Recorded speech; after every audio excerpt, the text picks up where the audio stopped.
Good. Okay. Hi, everyone. I am Lisa Heeger. I am the chair of the Vote Yes for Braintree Schools Committee.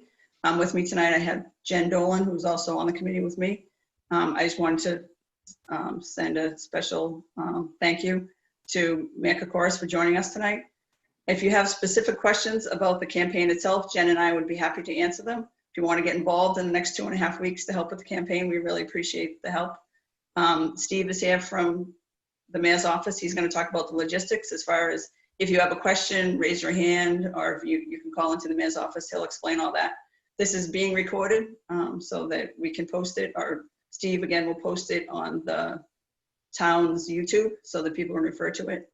We'll also be taking some notes to add some frequently asked questions to our website as a result of what people asked tonight. So again, thank you, Mayor Kokoros, for making yourself available tonight, and I will leave it to you.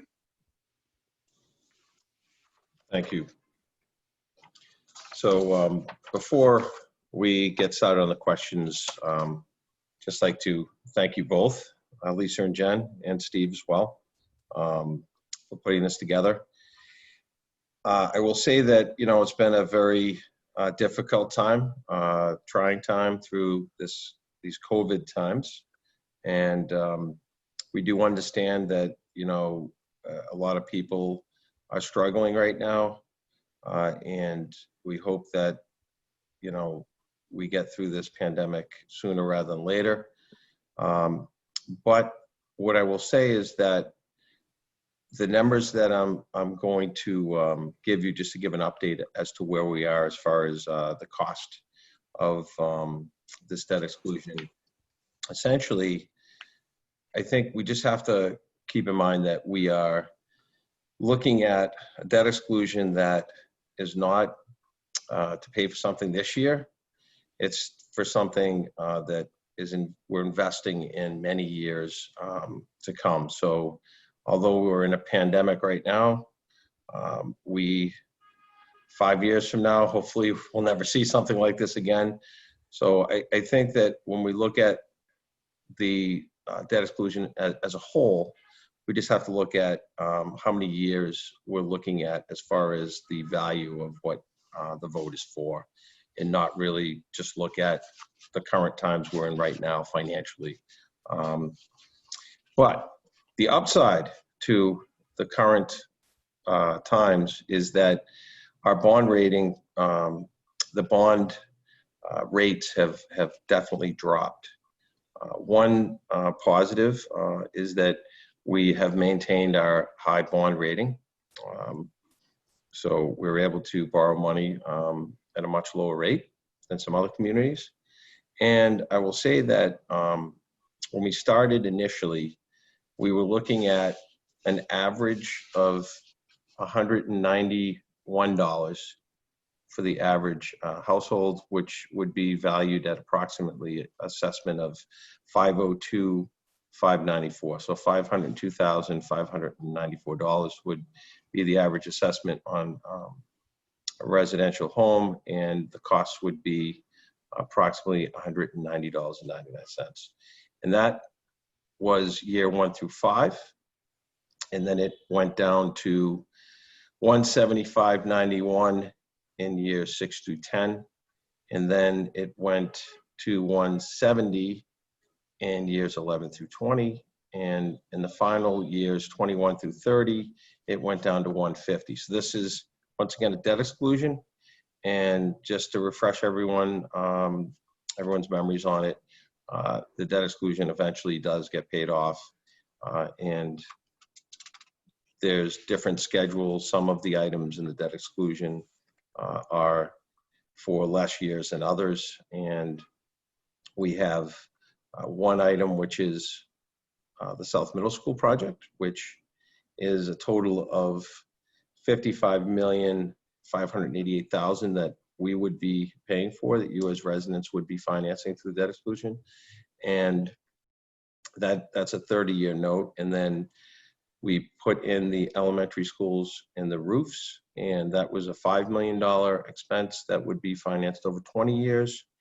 And Braintree High School feasibility study which was $1.5 million, which was financed over 5 years, and $1 million for school security improvements, which is, it says 10 years, but I don't know if that's correct. But in any case, the good news is those numbers are old numbers, and the new number for the average home, which is valued at $502,594, would be an extra $170 per year. So we dropped from 191 to approximately 171, or 170 and change in year 1 through 5.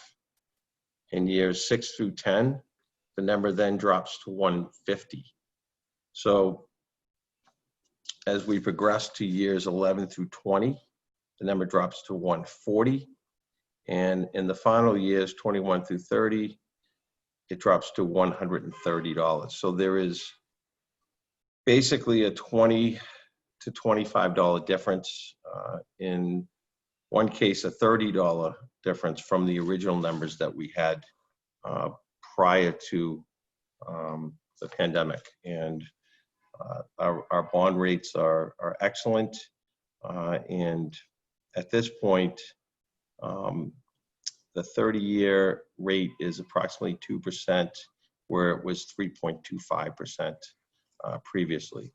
So this is the best time to bond. In addition, to explain why we're at the point where we're doing a debt exclusion, things have changed and made it a little bit, we're even more, it's even more necessary at this point. This particular year, we balanced our budget. We did have to use $2.3 million of free cash to do that. So at this point, the reason even more so that we needed that exclusion is because we're looking at debt services of approximately $3.2 million. So $3.2 million would have to come out of the budget if we didn't do a debt exclusion in order to fund these, which would be impossible at this point. So I think that the lower interest rate and the fact that we have $31 million being given to us by the Mass School Building Authority, it makes it a very good time to borrow the money, and it makes it a great time to get $31 million from the state. And I think overall, we're in a position now where with the debt exclusion, we would be able to do this. Without it, we're not. So that's pretty much the new numbers that we have. And I would take any questions that anyone has at this point. Steve, if you want to give the. Sure. Thank you, Mr. Mayor. So just to ask a question, we're just going to use the raise hand feature, just located at the bottom right hand of your screen, or iPhone, smartphone. If you are calling into tonight's meeting, it doesn't seem like anybody is, but just for the record, you can call the mayor's office at 781-794-8100. I'll talk to you, and then we can acknowledge you and take your question that way as well. So like Mr. Mayor said, we'll open up the floor to any questions.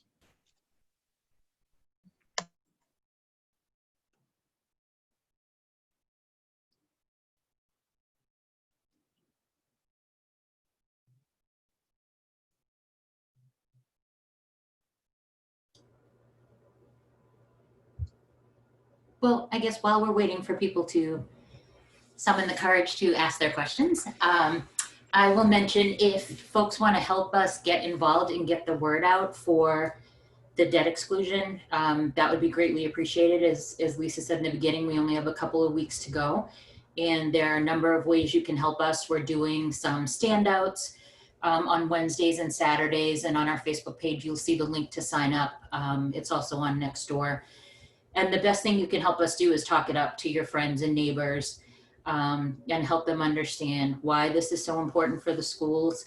There is, no better option for us in terms of moving our schools forward. So you know, if we don't do this, I think it's important for people to understand that our schools will continue to get older every day that passes. We won't get new roofs for our elementary schools. We won't have a new South Middle School and be able to execute on our middle school strategy.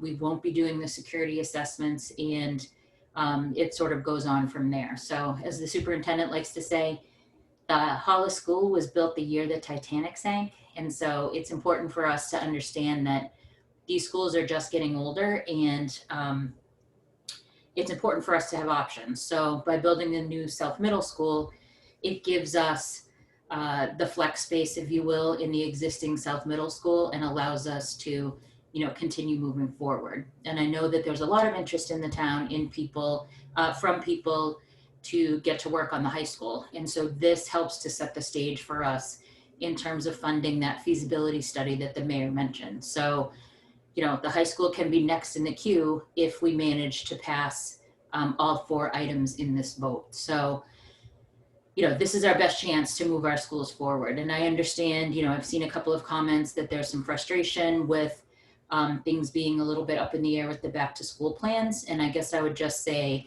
you know, I hope that people would take the long view on that and understand that we're doing a disservice to the students of Braintree by not passing this because of our current and hopefully temporary frustrations with the circumstances that we're in. So if you'd like to get involved, again, we have a Facebook page. You can find us on Nextdoor, and we also have a website with a lot of FAQs and pictures of what the new South could look like. And that address is voteyesforbraintreeschools.org.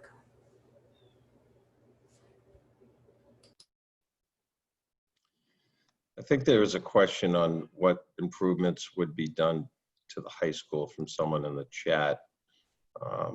This particular debt exclusion includes a feasibility study on the high school to look at,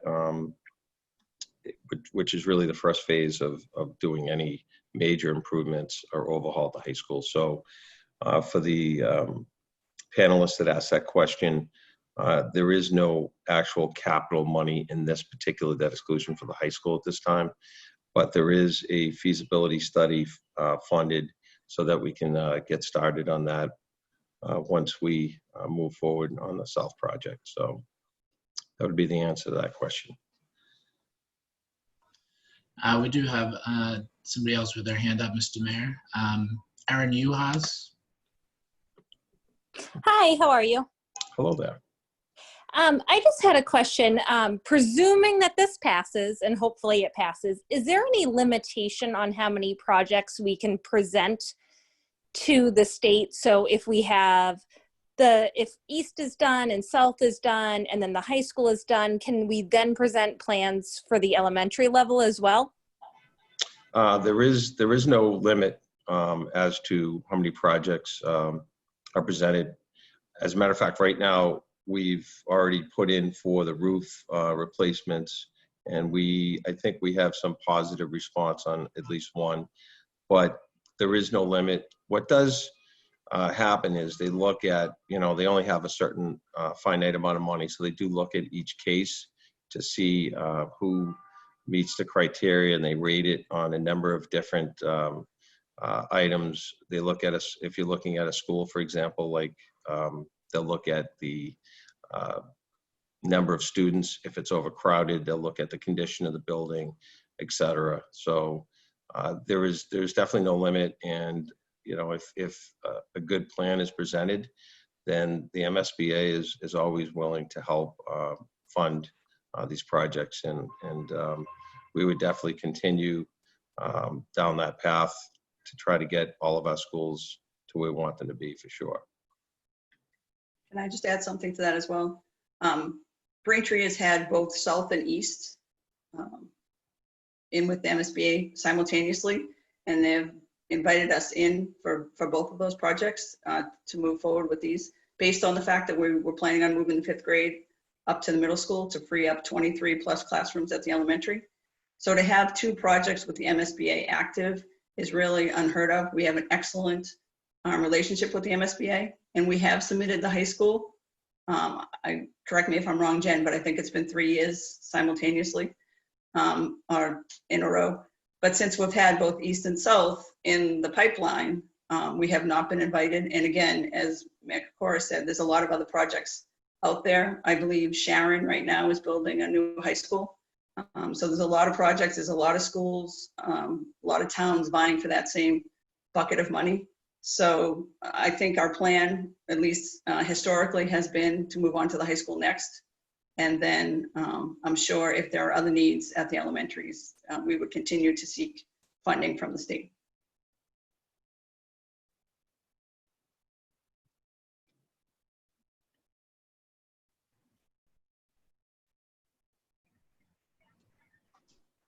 Do you have any other questions, Erin?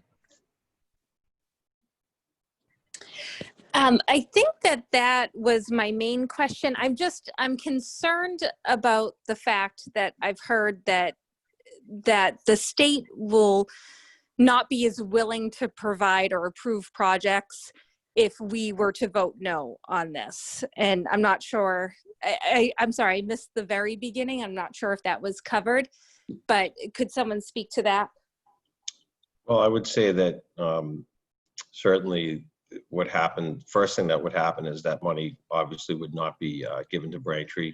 It would go back in the pool, and the chances of us getting back to that point of actually getting money, and the cost even being close to what it is, and the interest rates being what they are, or the bond rates being what they are, I mean, I don't see that happen. So, you know, realistically, we've had the executive director come and he talked about a situation where there was a community that rejected a plan similar, and they ended up having to build the school without any assistance at all from the MSBA.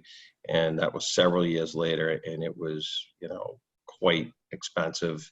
Plus they didn't get any funding. So yeah, I mean, at this point, you know, if we don't, and I don't really want to, I don't want to put it out there as, you know, if we don't do this, this is what's going to happen. But the reality of it is that if we do not provide the funding and use this 31 million, it's going to be very difficult for Braintree to even be on the map for future MSBA funding. And honestly, I think that's just common sense. I mean, if you walk away from a $31 million offer from an organization, it would be, I think it would be fairly unlikely that they could look as favorably to us when there are other communities that might have their ducks in a row that could have greater needs. And the fact that construction costs are going up year over year means that even if we were able to somehow get back into their good graces, and you know, they're a very professional organization, like the mayor said, they're never going to come out and say, well, obviously we'll never work with you again. But I think common sense tells you that they might sort of be looking askance at us if we can't make this happen. And so, you know, our dreams of getting something done with the high school are really that much further away as well.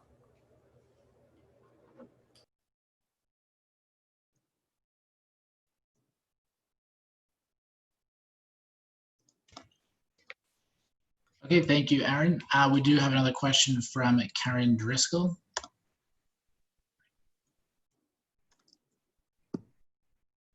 Hello, thanks for setting up this meeting. My question is in regards to if a new South isn't built, the plan going forward to deal with the overcrowding. Obviously, there's been overcrowding in the schools for years. It gets worse year to year with kids having, you know, teaching happening in hallways, you know, the world, you know, teachers trying to teach out of very small little rooms for special ed. We witnessed it all.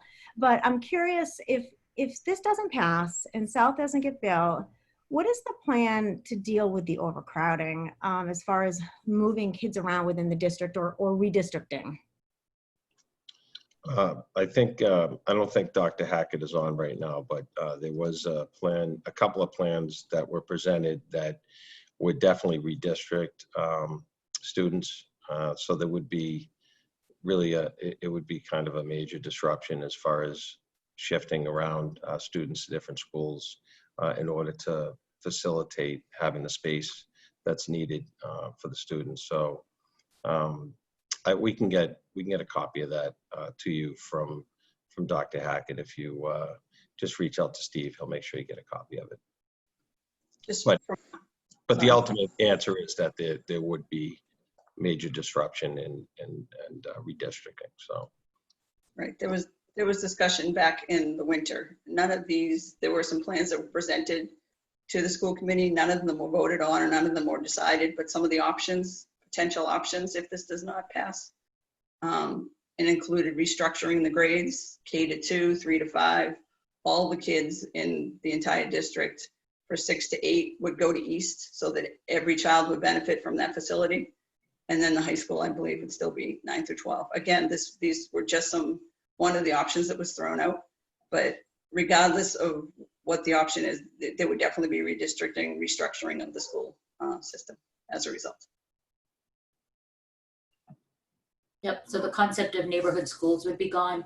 And the other items in the debt exclusion too, I mean, the roofs on all of the elementary schools except for Ross, for obvious reasons, are well beyond their expected life. And so, you know, like the mayor said, we've applied to the MSBA for some partnership funding to help deal with those, but we would also be in a bit of a jam to get something as, you know, comparatively basic as roofs on the elementary schools. We wouldn't have the option to do that either. So in addition to eliminating our neighborhood schools and having significant redistricting, we lose out on the roofs, the security assessments, and again, that plan for the high school. So, you know, a couple of comments that I've seen have said that this vote is a bit of an empty threat, so to speak, meaning that the mayor will somehow magically come up with all of this money if it doesn't pass. And, you know, I don't want to speak for him, but I'm going to,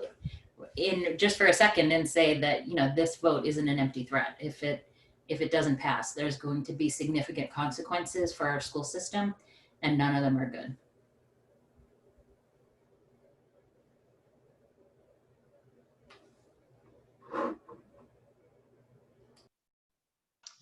Thank you for your question, Karen. Do you have anything else to add? Nope, that was great. Thank you. Thank you. We do have one question that came in through the chat. It says, can you speak to the alternatives if the vote does not pass? yeah, I think that we don't have the specific alternatives for the options that were presented previously by the superintendent. But the bottom line is that if it doesn't, we won't have a brand new school with technology and efficiency and the ability for our students to have all of the things that they need with the new middle school. So it definitely would be a lot lost. But as far as how the redistricting would go, we never really took an actual vote on it. The superintendent just looked at a couple of different options. So it's still up in the air. So the reality of it is, until the vote happens, we're not going to know exactly what plan is presented to us that would work best, I guess, and the school committee would have to vote on it. So, but there would definitely be a major redistricting if it didn't pass. So sorry, I don't have the exact answer, because even if we gave you the options that were presented previously, they're not options that were voted on. So it would just be theoretical rather than the actual, you know, the actual data. And we do have on the Vote Yes for Braintree Schools website, in the FAQs, if you scroll down, the two alternatives are outlined there, and they're pretty much as Lisa described. And there's also a link to the presentation that the superintendent gave at the time, with the caveat that the mayor said that the school committee didn't actually vote on them, but that was his sort of initial high-level thinking as to how that would go. And as far as, Oops, sorry, Lisa. I was just going to say, as far as the roofs are concerned, without that additional funding, we're going to continue to patch them. There's going to, the school department historically has received $1 million for capital improvements, and about 300,000 of that goes towards technology. So there's about $700,000 every year towards the capital. I'm assuming that Mayor Kokoros will continue with that same commitment. So if that's the case, there's $700,000 for 11 schools to support. And as Jen said, you know, Hollis was built in the year the Titanic. So our youngest building, the year the Titanic sank. Our youngest building is a high school, and we all know that the high school, you know, needs some serious love and attention as well. So if we don't get the new roofs, if we don't get the $5,000 for the roofs, obviously South is critical. But if we don't get the money for the roofs, we're going to continue to patch them. And those roofs are 30, 32 years old. And as the mayor said, you know, there's no other place for this money to come right now. So we'll continue to Band-Aid. So again, this is, we can't emphasize enough how important this is and how, you know, the time is now that we really need to address these issues. So thank you for the question. We do have another question that came in through the chat. Do we have a timeline for South if the debt exclusion is passed? Well, it's a good question because we're behind schedule right now, obviously, because of the fact that we need to do a debt exclusion and we had to put the vote off because of COVID. So, you know, realistically, I would say it's probably somewhere in the 24-month range, somewhere up to that range that it'll take to do it. But you know, once again, it depends on how things fall with COVID. We are still doing construction, but the unfortunate part of it is that, you know, whenever you're doing any type of construction, you know, there's always things that can get in the way, but the timeline seems to be 24 months at this point.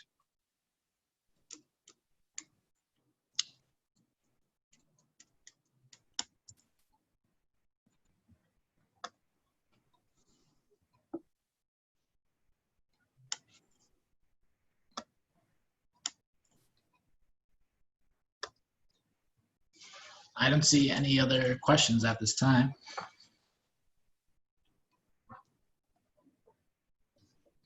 Guys are too easy. So everyone's voting yes, right? Yeah.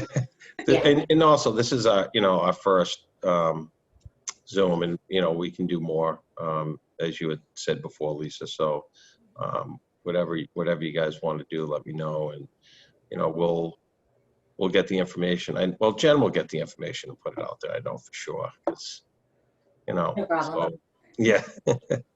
But, you know, I think that, you know, like I said, the upside to what's happened is that we are able to borrow money at historically low rates. And I'll also say that, you know, it's been a challenge for every school department, every school committee to reopen schools and things of that nature. And, you know, if we had a school like this online, it would make it a little easier. But I think that overall, I think that even with all of the stress of it all and the uncertainty, I think that the school committee has worked through many different plans and many different ideas. And, you know, I think the school committee is committed to making sure that our students, you know, are in a safe environment and get a great education. And, you know, this is one piece of it that is important. The environment that they learn in is very important. And it's really phase 2 of, you know, a project that Lisa and Jen started, you know, before I even got on the school committee. And, you know, they made a commitment to making sure that we were able to create more space in the elementary schools, and we were able to have these brand new buildings, because East is absolutely beautiful. It's a brand new building, basically. And South will be the same way. So, I mean, it's our way of making sure that students get the best possible learning environment and with the greatest amount of technology. And Braintree is better than that. And I think that, you know, we as a community are better than most communities, and we have to show them how we're better. And this is one of the ways we can show them in making sure that our school buildings are the best that they can be. So I just want to thank Lisa and Jen for all the hard work that they've done on the school committee in general, but also their commitment to making sure that these projects move forward. So I just want to thank you both for that, and thank you, Steve, for putting this together for us. Have there been a few more questions in the chat? Thank you, Mayor Kokoros, I appreciate that. I've seen a couple pop up. Yeah, there's one more question that came in. Is there any early voting for this? This, I don't believe, has early voting. It doesn't have early voting. No. But you can do an absentee ballot. You can go into the town clerk's office anytime during business hours and fill out a ballot right on the spot. You can do a mail-in. I know the town clerk is sending home anybody who asks for a mail-in, or you could call. And then it's at the 3 polling places, the consolidated polling places similar to the primary, on the 26th from 7 in the morning until 8 o'clock at night, just like the polls are normally open on any other election day. So there's mail-in, there's going into town hall and filling out an absentee ballot, and then you can vote on the day of. So there's a few options for you, so hopefully one of those will be. Like Lisa said, with the absentee, if you checked the box on the form that everyone got in the mail that says all elections, you will get this ballot automatically. So, and they are on their way out. I have a question actually for Steve. The town clerk, and I'd gone into the town clerk, so I called the town clerk, excuse me, and asked him if he could put a copy of the ballot on the town's website. And he said that he was going to ask you about it, Steve. Yes. So I'm sure he's gotten to you yet. But people are asking specifically to be able to see the ballot. And I just let people know that the ballot still says March 28th, that the courts that allowed us to move the date also allowed us to use those ballots so that we didn't have to reprint for the cost, to save ourselves the cost. So if you see a ballot with March 28th, it's the valid ballot. So that was one question for you. Yeah, and to answer your question, Lisa, so if you do go to the town's website at braintreema.gov, right on the home page, you'll see a section that says change of polling locations, as well as special election. Okay. Through that link, there is the absentee ballot, a picture of it, and it does have the date of March 28th, as you said. So there is a picture up there of the ballot. Thank you for that. Absolutely. And also, Mayor Kokoros, I'm very encouraged because one of the questions that we keep getting on our Facebook page is, this is a tough time, economically, people losing their jobs. There's a lot of financial constraints on people. So hearing as a result of the interest rates that people's actual costs are even actually going down based on that new interest rate. I also have a question for I'm not sure who did the calculator on the website. If we could recalibrate the calculator based on the new interest rate so people can actually see what their cost is, and we will publicize the fact that those costs are going down. So appreciate that information very much. Yeah, the calculator went from 0.38 to 0.34. So yeah, there's a significant change. Excellent. That's very good news. And the other thing too is when we did the 21 budget, we really, worked the numbers. We worked the numbers on 2020. So just, for folks to know out there that, we're working hard to reduce our costs as best we can. So in 2020, we did everything we could to save as much money as we could in the last quarter. We made projections in the 21 budget that would be reflective of the pandemic and lost revenues from meals tax and hotel motel tax. Our numbers seem to be coming in a little stronger than we had estimated. We were very conservative in our budgeting. We are doing everything we can to increase our revenue through the business community as far as looking at vacant space that can be rented. We're working with different companies to try to get more revenue in.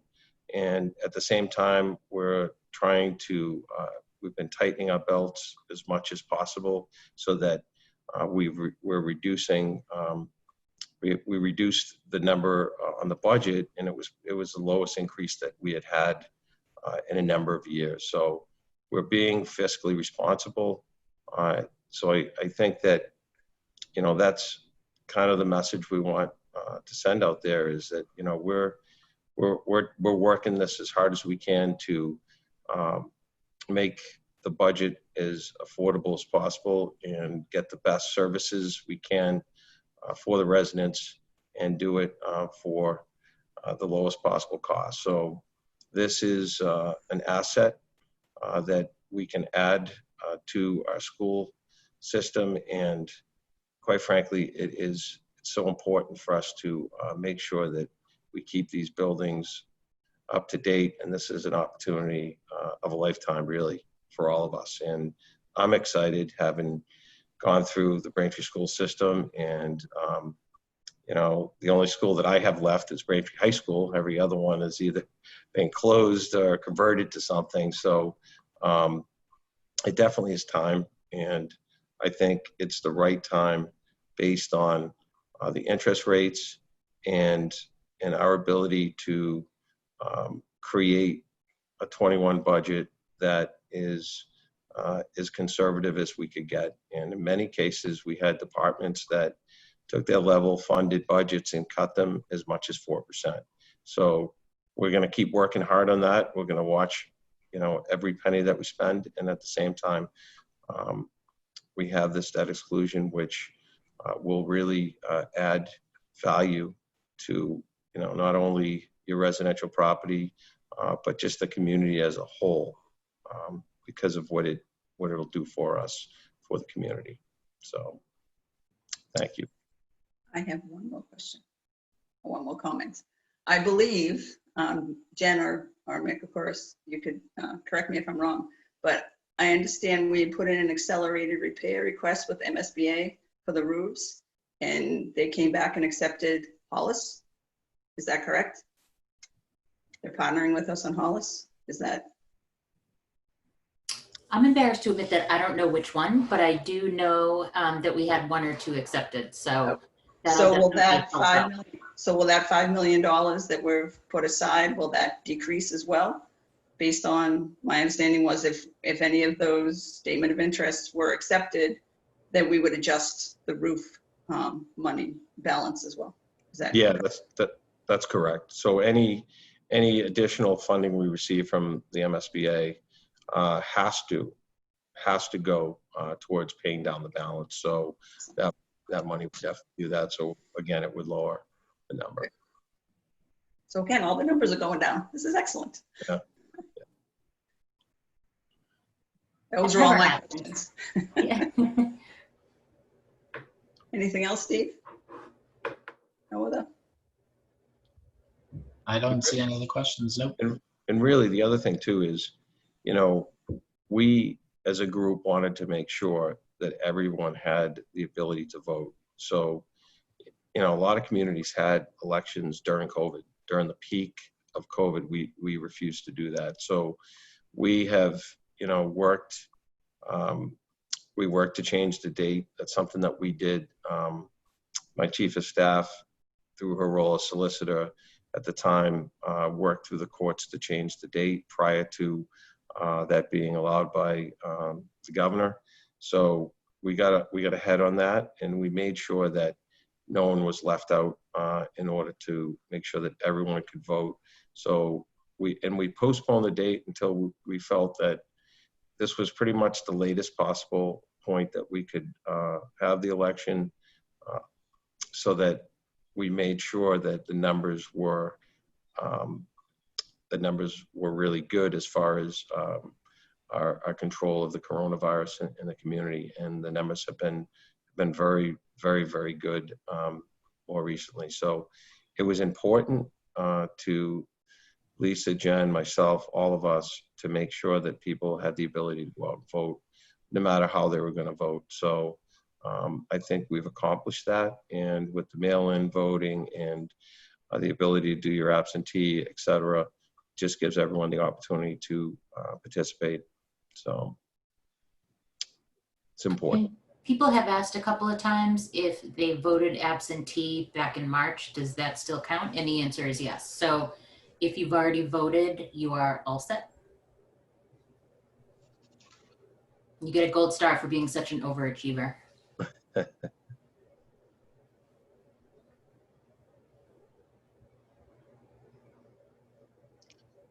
What do you got, Steve?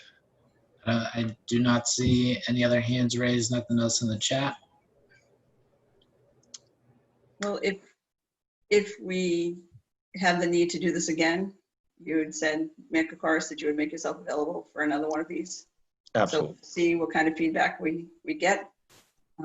We'll add the information that you shared with us, and Steve will post this so people can watch. So hopefully we've answered some of the questions that people didn't have the opportunity to ask. Maybe they weren't available this evening. But again, thank you very much for your time. Thank you very much for your willingness to do this. We really do appreciate it. Thank you. Thank you. And thanks everyone for attending. Absolutely. Thank you everyone for attending. We appreciate it. Vote yes. Yep. Oh, yes. Thank you. Thanks. Good night. Good night, Night. everyone.